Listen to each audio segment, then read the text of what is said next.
All right, welcome back, everybody. This is week 9, round 2.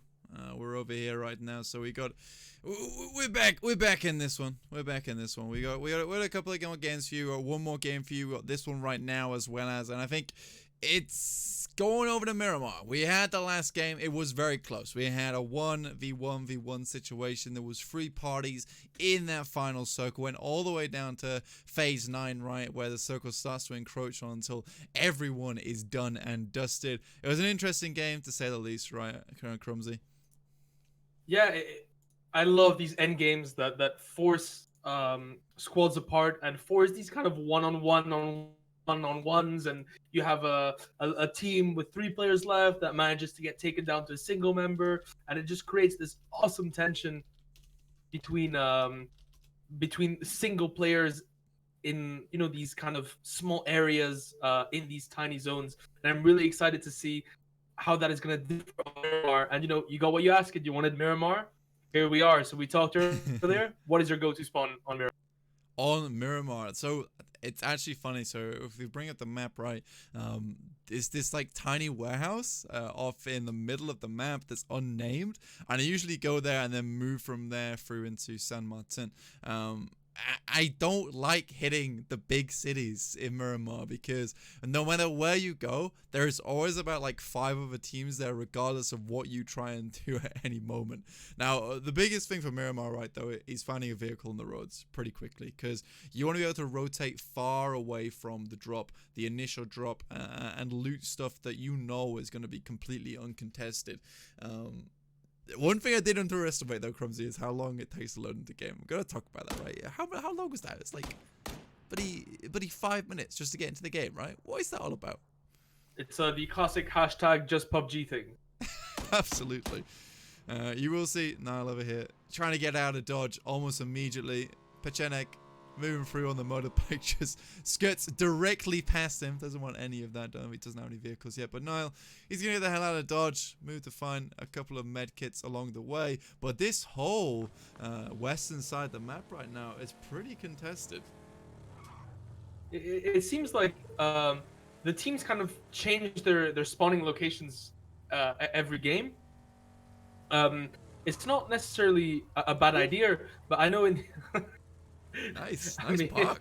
What? it cut me straight in my thought right there. Yeah. Just a very nice drift just ends the mountain, and I don't know what is going on in Screaming Radish's mind right now when he's actually going. He has nothing. He has nothing to his name. He's going on a road trip, right? He's grabbed the fuel can. He's ready to go. But there is a player on the left-hand side. Smoke goes down. You can keep him safe for a little bit longer. Oh, he's going for the sneaky dodge. He's going to go back to the Murado. The question is, will he get there in time? But someone's chasing him back after. It will be Sammy's. Takes him down. Screaming Radish will fall with a headshot. So, although he was not quick on his feet, the man had one hell of a drift on him. I think, we saw Team 6 was the team that tried to contest Picado right at the start there, who unfortunately said, okay, no, another team is there, we're going to go drop somewhere else. And then they made a decision to go towards Monte Nuevo, which unfortunately had a team waiting for one of their players there. And now they're stuck in this awkward situation where they're looting subpar houses, subpar compounds. And this is not a good start for them. And hopefully the luck turns around and they're going to be able to gear themselves suitably so that when they come into the late game, they are going to be able to challenge these teams who are going to have Monte Nuevo, Pecado, Los Leones to gear them up.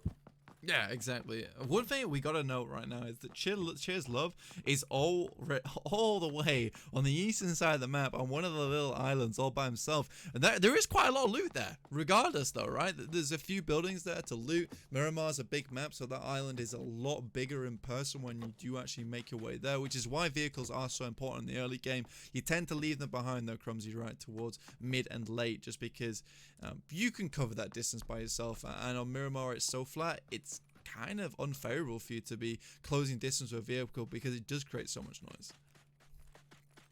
Yeah, I think it's down in the end to personal preference. I think teams have to, if the team decides that they want to drop vehicles, then everybody needs to drop vehicles and then play as a silent kind of movement, as you said, a sneak their way up cliffs and things.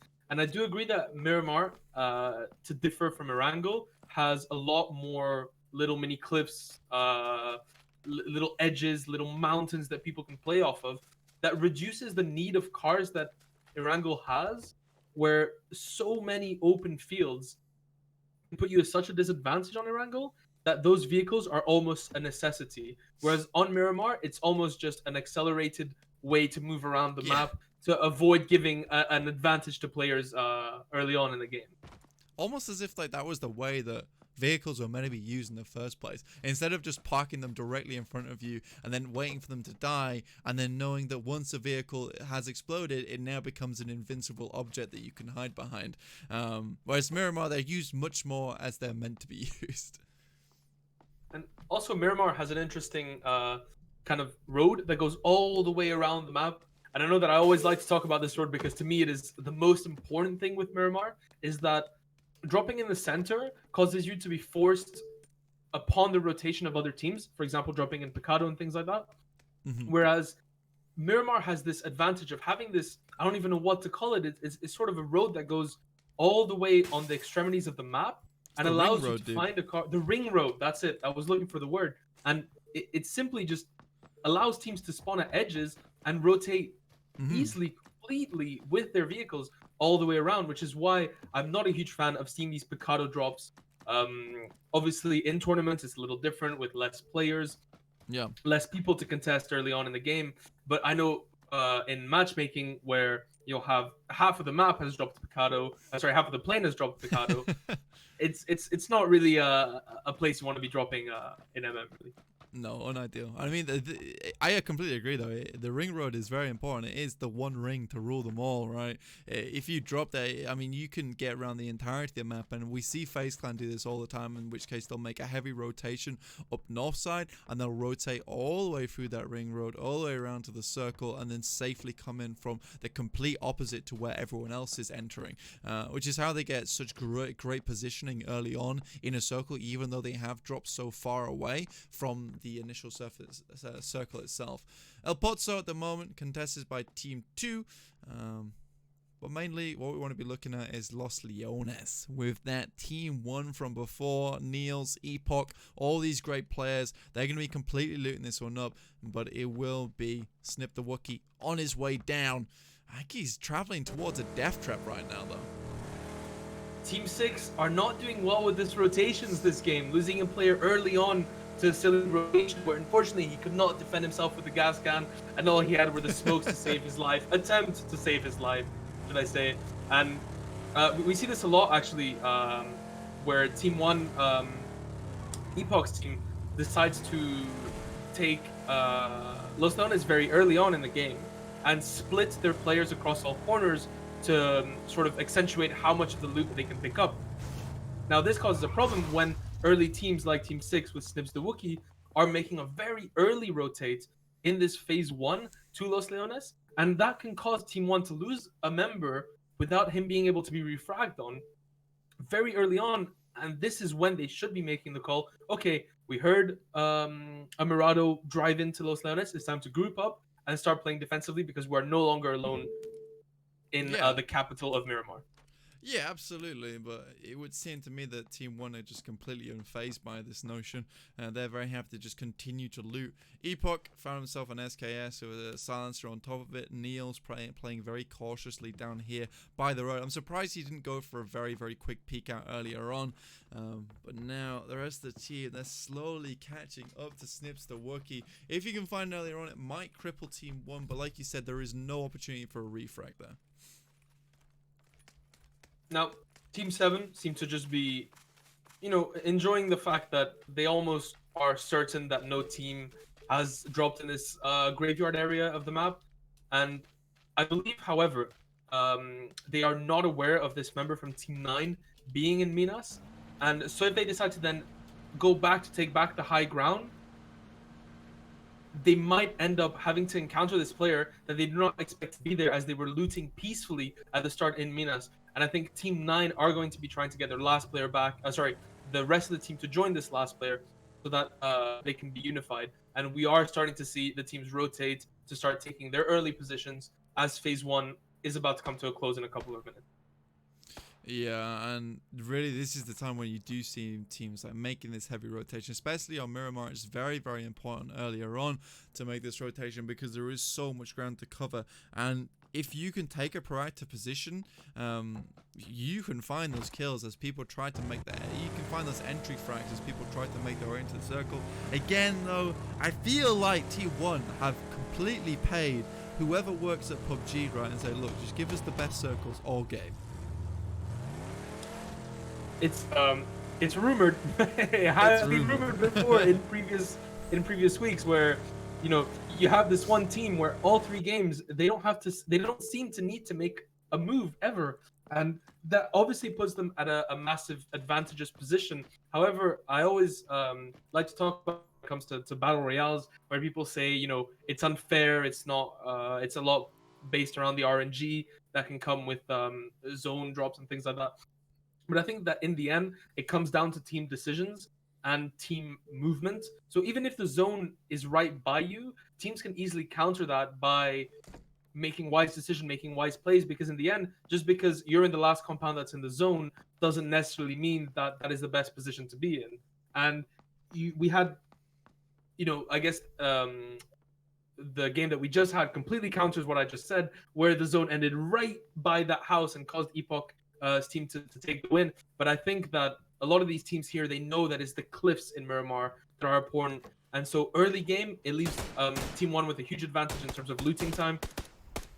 But later in the game, I think that they might actually have a disadvantage when moving to smaller compounds with more of an impact towards the next zone.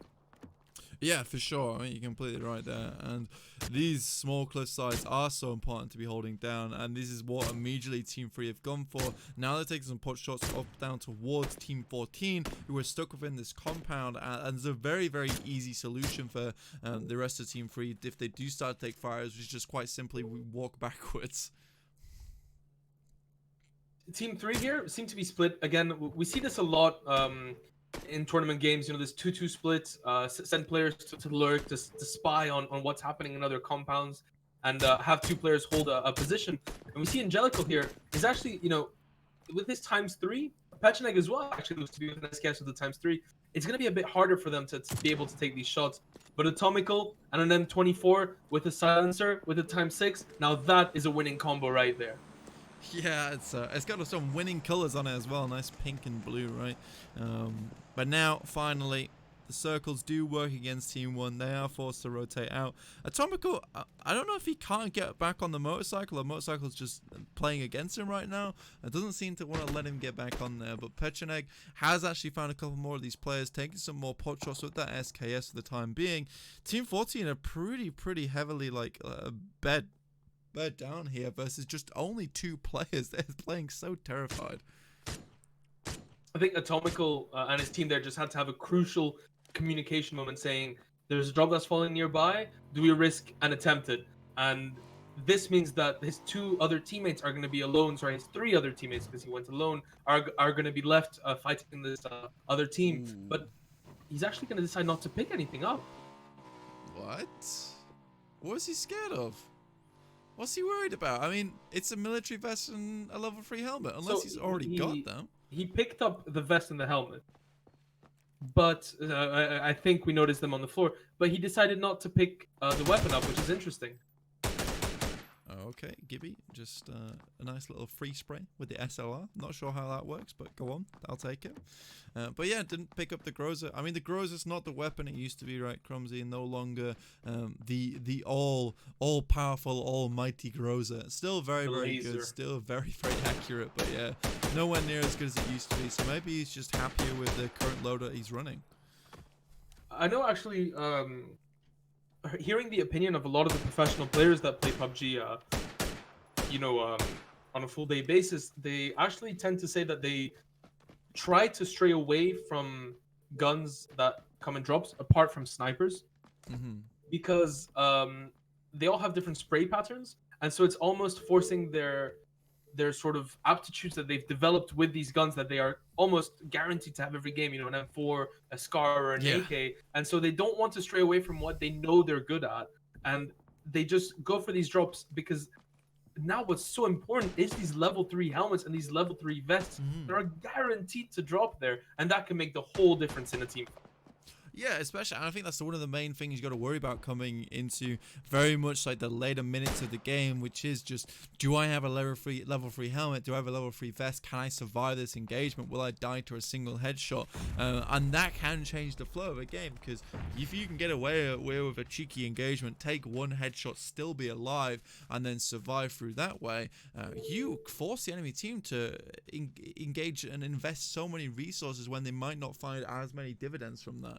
Now we are seeing Team 7 versus just across the way is Team 2 as well, as it's very much open ground right now. They are playing in basically this kind of graveyard area, right? Macfet on the side though is going to make his way in the truck, so Ludacris is not going to find shots onto that. And to your point as well, Crumsy, I was watching a couple of interviews with some pros, and it was like, what's your favorite gun? And literally the entirety of the interviews just went like this: M4, M4, M4 is my favorite gun, M4, and then occasionally you get M24. So they all begin with an M and end in a 4, but yeah, no, it's essentially the same thing. And I have to say that I completely agree with them, and I think it's the versatility that the M4 has. It's at the same time, it's an awesome close, fully equipped. It's one of the best weapons in terms of recoil that you can find on the map, that is not in drops. And you stick a 6 times or a 4 times on it, and it is an extremely fast sort of DMR, even though it's not classified as a DMR, that you can shoot with.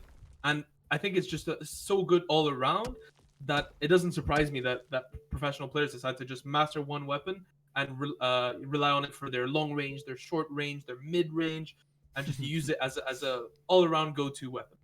It's weird though, because we talk about other guns like the M16, where they used to be touted as like this DMR assault rifle hybrid, where if you had nothing else, that's the gun you go for in that situation. But now people are starting to say, okay, M4 is basically the god gun. Scar, not as good as it used to be, still very, very good, but you tend to just be wanting that SKS, SLR, M4 loadout, right?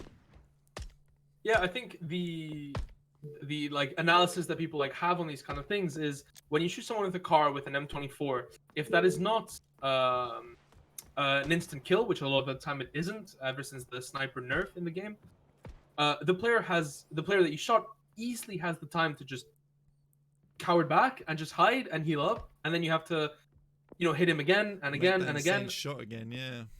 And so the difference with the M4 is that you can take the aim, tap, and then the player's dead, and he doesn't have time to react because of how fast the M4 can shoot bullets. So the M24 might do more damage per bullet, but I believe if you were to shoot during 30 seconds as many bullets as you can, the M4 would then do overall a higher amount of total damage. I think that is why the players decide to stay with what they know best.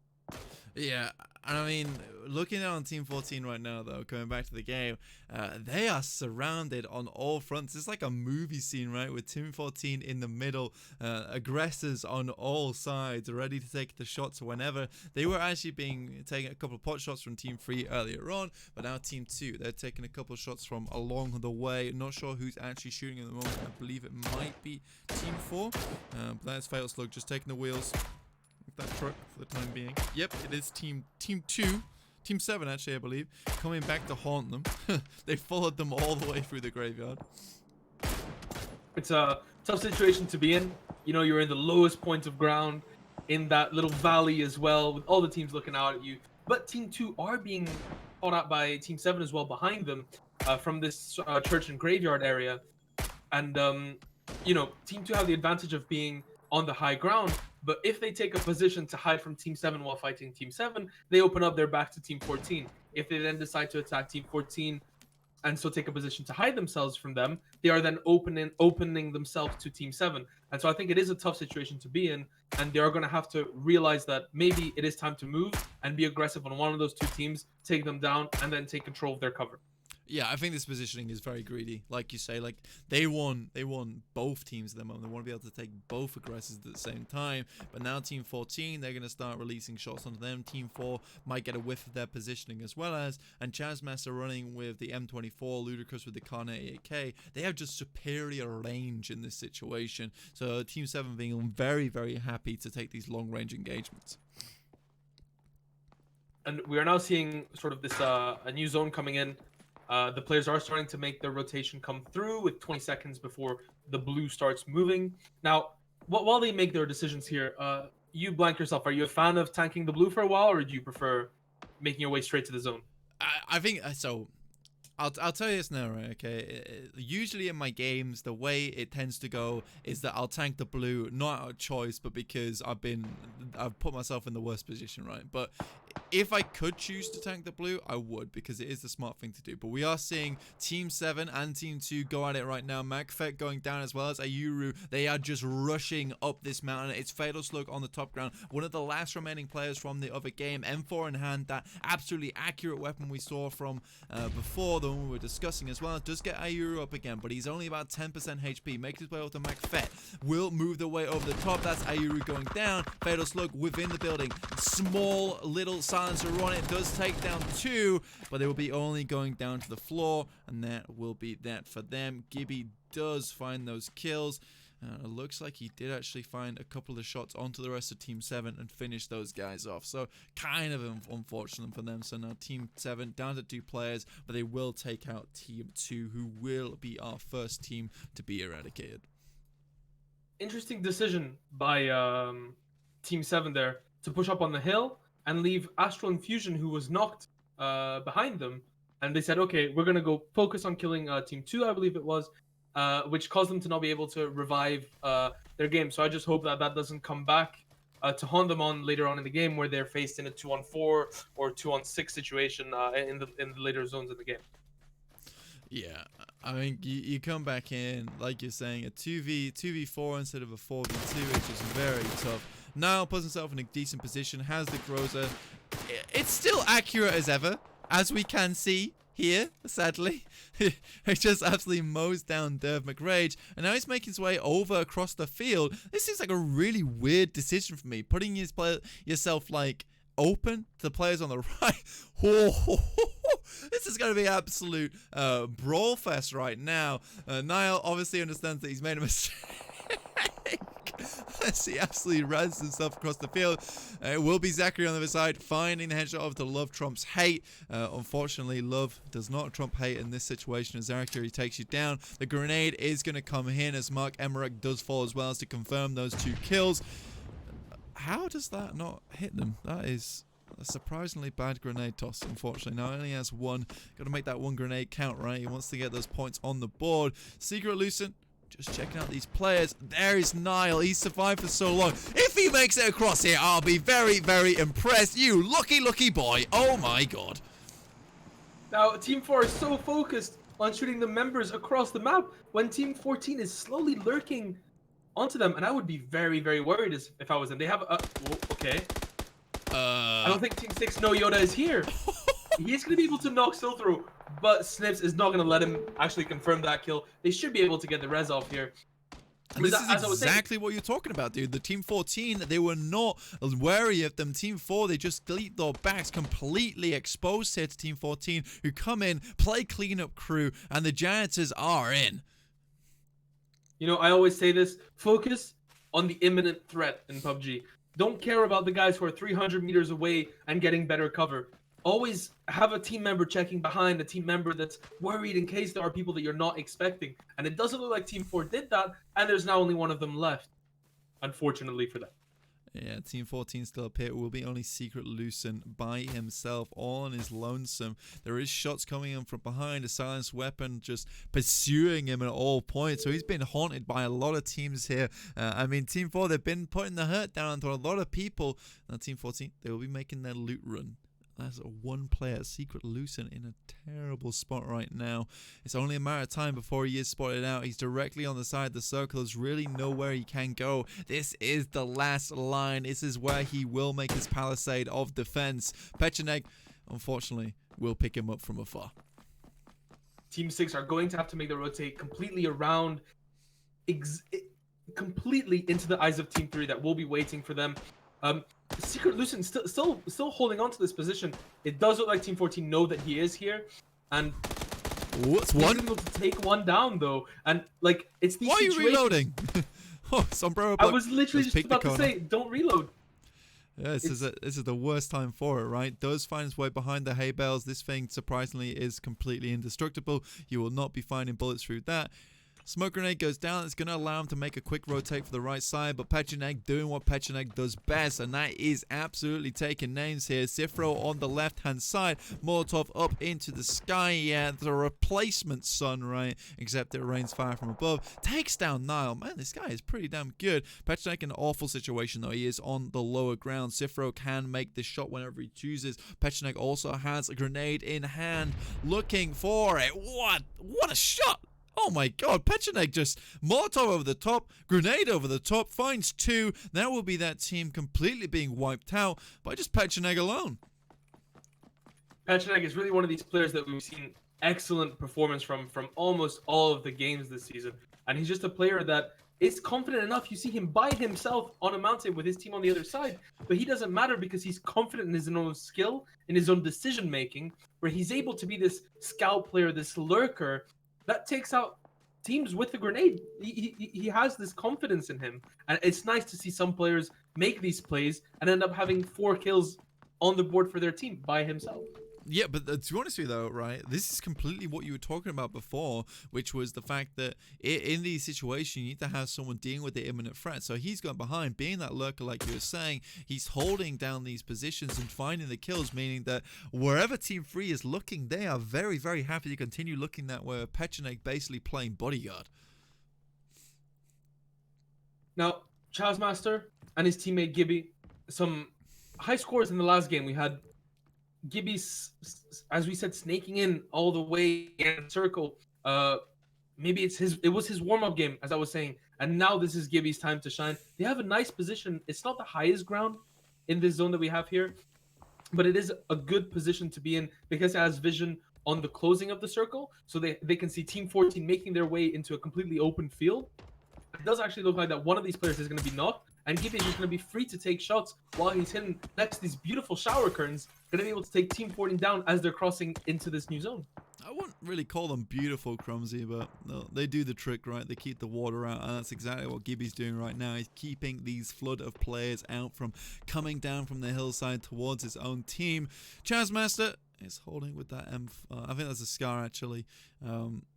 We got a bit of lag. Don't worry about it. It happens in PUBG. It's okay. We'll get over it. But now Epoch, Hizzy, Niels, all holding down for the time being. Chazmaster will finish off Cheerzos with Gibby finds the pick onto Voodoo. Team 7, when they're in a good position, they seem to just completely take names. Now Team 1, they are making their way up through the hillside. This is a bad place to cross as well, as this road is completely free.